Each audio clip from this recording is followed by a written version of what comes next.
Welcome everybody to the latter half of chapter 15. So today is going to be, the first half will be all about self and identity development. And the second half is about emotions and emotional health in adolescence. So very important stuff.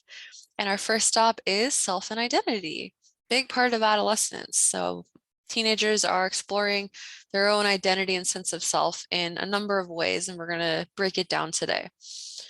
So first of all, general identity development. So let's read this Alice in Wonderland quote. "Who are you?" said the caterpillar. Alice replied rather shyly, "I hardly know, sir. At least I know who I was when I got up this morning, but I think I must have been changed several times since then." I share this quote because it's actually very reminiscent of one of the biggest challenges of adolescence, this confusion about identity, forming an identity in a sense of self. The adolescents are always changing their sense of self as they're exploring it, right?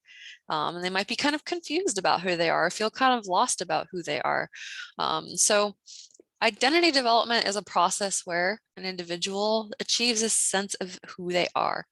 This can include a number of things. It can be moral, religious, political beliefs, it could be a type of occupation they want to pursue. It could also be their relationship with their community and their overall culture.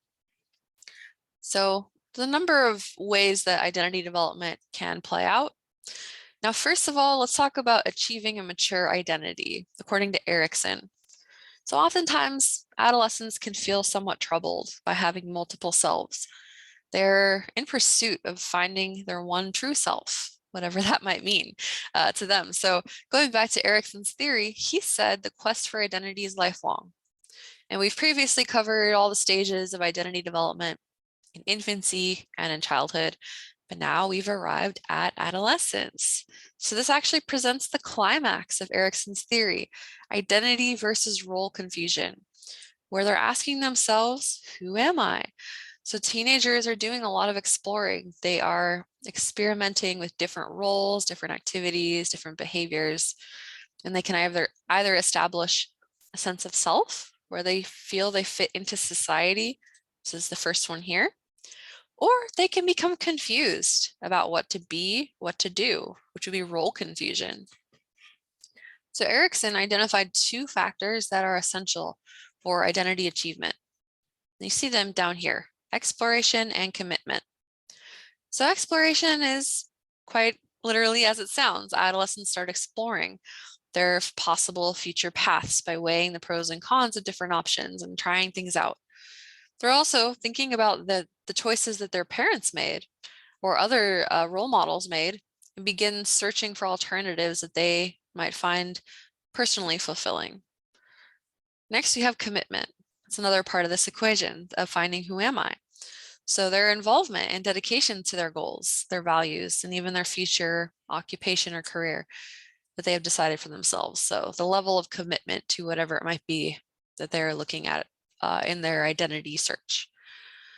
So using these dimensions proposed by Erikson, another theorist, James Marcia, came forward and created a framework for identity formation patterns. So what he did was he interviewed college students about their occupation choices and their beliefs about politics and religion. And he identified 4 patterns of coping with identity formation based on exploration and commitment, those 2 things we just talked about before. So as we go along with these 4 identity levels, identity patterns, I want you to think about which pattern reflects your own current spot in identity formation. So as we go along, try and relate it to yourself. Where do you stand currently? Maybe think about where you stood in the past. Has it changed? Also, think about specific people you know who might fit into the other patterns that you don't belong to currently. So the point of that is to help you make connections to these four identity formation patterns, okay? So do try to think of people you know or yourself as you go along or as we go along. So first of all, on this top left, the green one, the green box, you have identity achievement. So this is considered the ideal end goal of identity formation. So adolescents with this pattern have went through a period of exploration and decision making and are now actively pursuing their goal. So they're committed.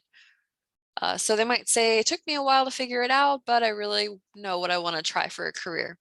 So they have both explored and committed. You can see on the top and the side here, we have these questions being asked. Have you explored meaningful options and alternatives? And have you made a commitment? And you either answer yes or no for each one. And then that puts you in your box here.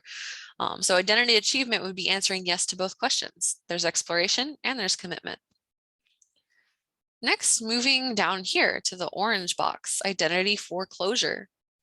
So as you can see with these questions on the side and top, when you ask about exploration, they say no. And when you ask about commitment, they say yes. So these individuals have committed to an occupation or an ideological position, whatever it is, but they did not go through a period of exploration. So they kind of just are going with something without exploration. Why is this? Oftentimes they're adopting values, beliefs, goals of their parents or role models without question. These are often the folks who get into a career path due to pressure or expectations from parents or the larger society, often more prestigious things like doctors, lawyers, maybe getting into the family business. So there's often an element of pressure or expectation from another source. So they have fully committed, they have the commitment, yes, but they have not explored. So that's why we say no to exploration.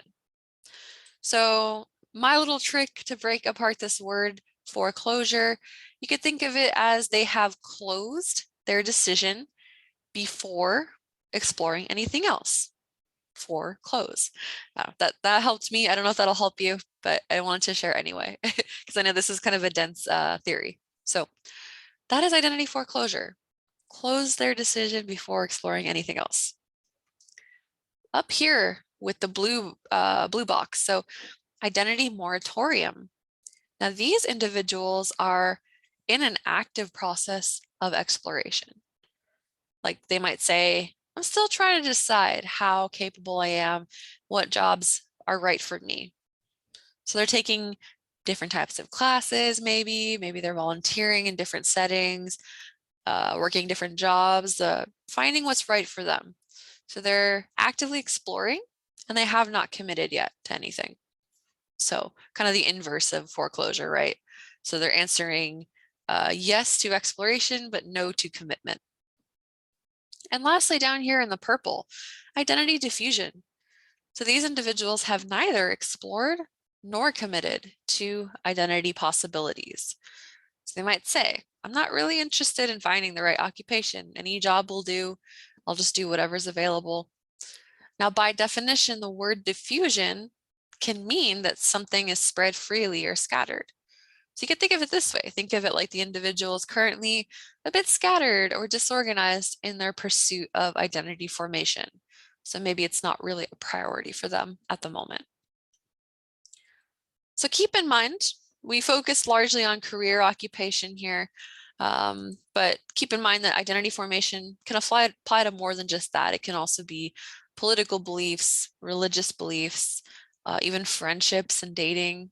I just use career choice as a continuous example to keep it simple. So there's a lot going on here, I know, and I hope you thought about which one you might currently fall into. And then maybe the other three that you don't fall into currently, hopefully you were able to think of people you know. Chances are there's at least one person you know that could potentially fit into one of these categories. So we'll end here by just showing this quick chart. So don't be overwhelmed, it's a lot going on. It's really just showing proportions in the US of these different identity statuses. And you can see each circle or pie as going along is a difference in age. So the first one is 12 to 14, early adolescence. This is 15 to 17 years old, so deep into adolescence. We have 18 to 20 and 21 to 24. So getting older and older. And you'll notice that the colors are drastically changing, the colors representing the four identity statuses. So starting off, these young adolescents, most of them, in fact, almost half of them, are experiencing diffusion. So kind of lost, right? Kind of lost in their identity quest. Maybe it's not a priority. They're not exploring or committing to anything. But by early 20s, we could see that the large majority is now identity achievement. So at this point, a lot of people have explored and committed. They feel like they're on track with whatever it might be, whether it's career, politics, or religion, whatever it might be. So just wanted to paint a picture and end it there so you can visually see how it changes over time in general. What are the trends of these 4 identity patterns? So that is it for this part. So thank you for joining. We have a couple other areas of identity to explore, but that will come next. So thanks for joining, everyone. I will see you there.